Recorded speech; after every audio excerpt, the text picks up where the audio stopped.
Previously on Alan Wake, I wrote a horror story that has come true. Thomas Zane did the same in the 70s. You will go no further. If I continue like the Dark Presence wants me to, the story I'm writing won't save Alice. It's a horror story. No one will survive. You knew Zane! Thomas Zane! You're the Lady of the Light in the song! He left something behind to help me. The clicker. Alan thought of this as he stood on the rim of Cauldron Lake, the clicker in his hand. He took a deep breath and jumped. I can get to her now. I can finish this.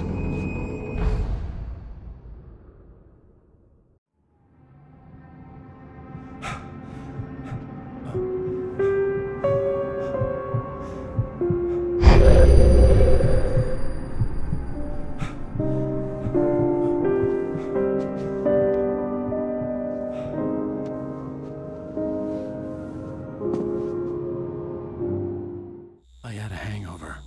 My head was about to explode and the light hurt my eyes. I needed my sunglasses and painkillers to dull the pain. In one of my finer moments of self-deception, I swore to quit drinking.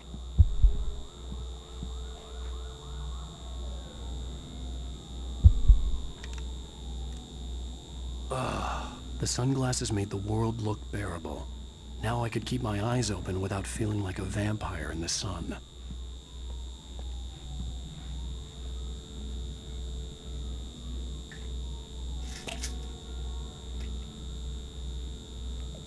The pills worked fast. The prospect of being awake started to seem bearable again.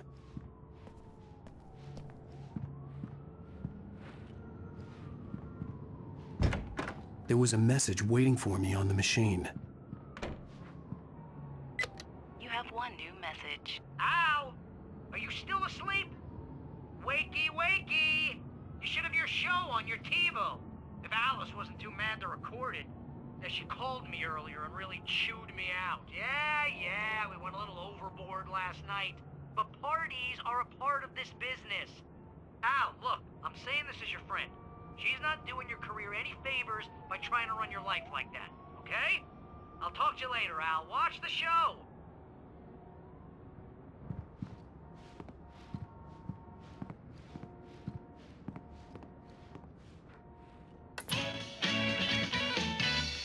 Ladies and gentlemen, welcome back to the Harry Gallic Show.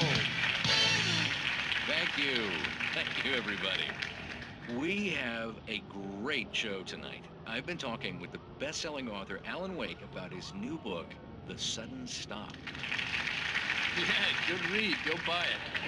No, it is a good read. Look, I'm gonna be honest here. Is that wise? No, but I'm gonna do it anyway. I got people who give me the lowdown on books. I'm a busy guy.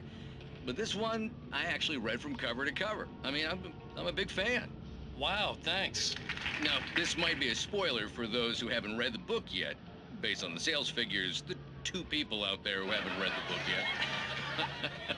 But this last book is all about the death of the main character, the hard-boiled New York detective, Alex Casey. Now, there's been a lot of outrage about this. Why the hell did you kill Casey? What the hell were you thinking, man? Good riddance. No, seriously, though. 7 years and 6 books is a long time. He was a gloomy guy to spend all your working hours with, and it was a good run. But it's time to explore new things. My next book will be a departure from the old for me. You selfish bastard, always thinking of yourself. Well, you've certainly given us a lot of entertainment over the year. And now that you mention it, Casey was a gloomy guy. Never had much luck with his love life with the ladies. Was that autobiographical in any way? Yeah, no kidding. Casey's lady friends tended to die on him. With Casey, it was all about his pain. No, nothing autobiographical about that. I'm a happily married man. My wife is my muse. Well, congratulations. That's great to hear. So, how's the publicity tour been treating you? Good, great. But I gotta say, I'm glad to be back home in New York. Well, you've certainly been on the news a lot lately. Lots of parties and, you got into a fight with some paparazzi. Oh, man. Well, that guy was really in my face. I lost my temper. I know that wasn't cool. You are famous for that temper. Well, I did also write several books. Well, your latest novel is called The Sudden Stop. and it's in bookstores now. Go get it. That means the two of you out there who haven't bought it yet. Ladies and gentlemen, that's all we have for you tonight. I want to thank all our guests for the evening. Alan Wake, Sam Lake. Once more, do the face for us, Sam. And our musical guests, Poets of the Fall. Thank you, and good night. At least I'd been funny. I told myself I could live with that. Hey, honey. Did you watch the show? I didn't say anything stupid if that's what you want to know. Okay, Grumpy. You want an aspirin or something? Are you going to start with me about drinking now? You know what? Go back to sleep, Alan.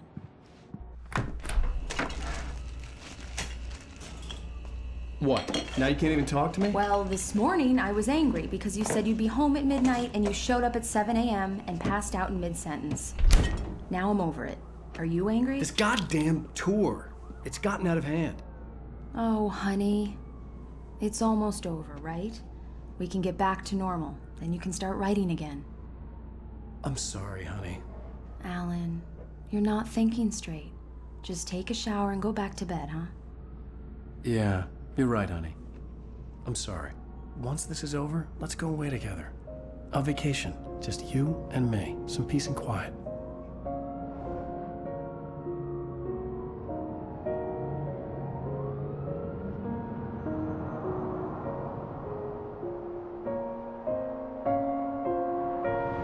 Somehow, the clicker was the key to the cabin. I had to return to Cauldron Lake to save Alice.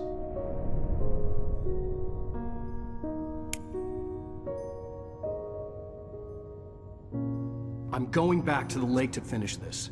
I'm going to write an ending to the story in the manuscript on my own terms, to make it all right. Why can't you just write it here? The last page is still in the typewriter. I need to read it first. Everything needs to be just right. Zane tried to cut some corners, and it didn't end well. Okay, ready when you are. I'm sorry, Sarah, but I need to do this alone. Barry, take her gun. Miss Weaver, close the door when I leave.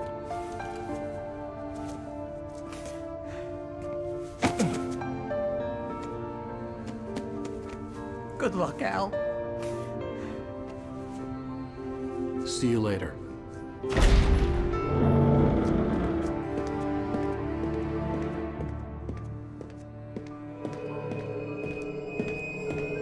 When I got out, it was warm and sunny.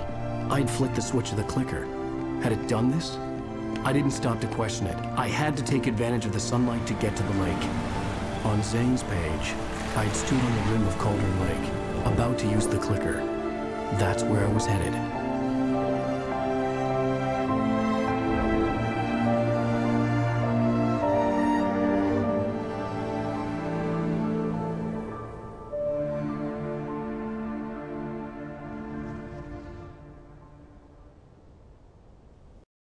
Alone, in daylight, surrounded by the beauty of the Pacific Northwest landscape.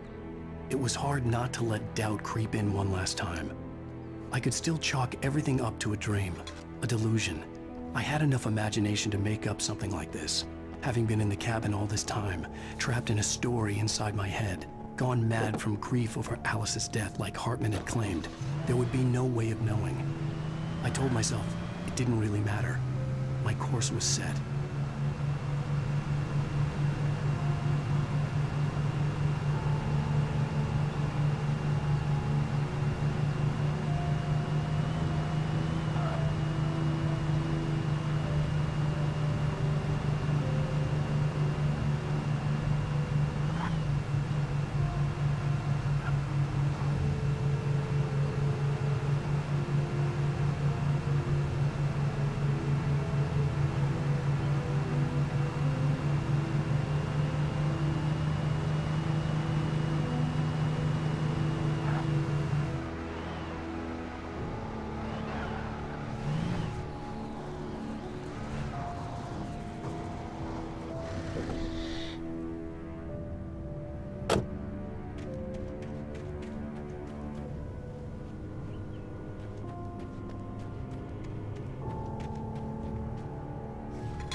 was a link between us. Always would be.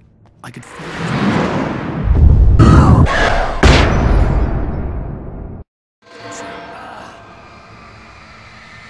I will kill your wife.